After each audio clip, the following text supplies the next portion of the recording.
నమ శివాయ. నమస్తే దేవదేవేశ, నమస్తే పరమేశ్వర, నమస్తే వృషభారూఢ నకారాయ నమో నమః.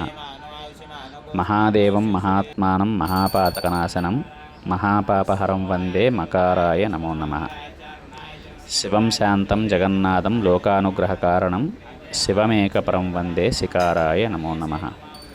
వాహనం వృషభో యస్య వాసుకీ కంఠభూషణం వామే శక్తిధరం వందే వకారాయ నమో నమః. యత్ర కుత్ర స్థితం దేవం సర్వవ్యాపనమీశ్వరం యల్లింగం పూజే నిత్యం యకారాయ నమో నమః. నమ శివాయ. ఓం నమ శివాయ. ఈ శివపంచాక్షరి మంత్రము శివుడికి ఉన్నటువంటి 5 ముఖాల్లో నుంచి ఒక్కొక్క ముఖంలో నుంచి వచ్చిన ధ్యాన శ్లోకంలో నుంచి ఒక్కొక్క అక్షరాన్ని తీసుకొని నామ శివాయ అనేటువంటి శివపంచాక్షరి మంత్రం రావడం జరిగింది.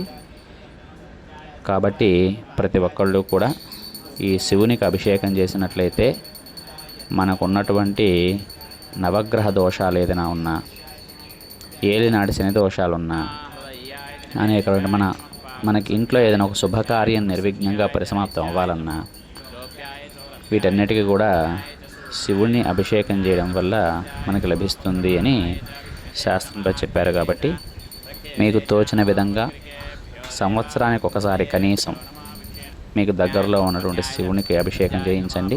లేదా చూడండి, ఈ వీడియోలో మన ఇంటి దగ్గర ఆ శివలింగాన్ని పెట్టి స్వామివారికి అభిషేకం చేయడం జరుగుతుంది.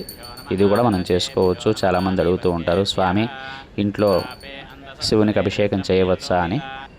ఇంట్లో రుద్రపారాయణ చేయడం వల్ల ఇంట్లో ఉన్నటువంటి ఏదైనా దోషాలు కూడా తిరుగుతాయి అని చెప్తున్నారు. కాబట్టి ఇలా సాలగ్రామాలు పెట్టి కూడా ఇంట్లో అభిషేకం చేసుకోవచ్చు.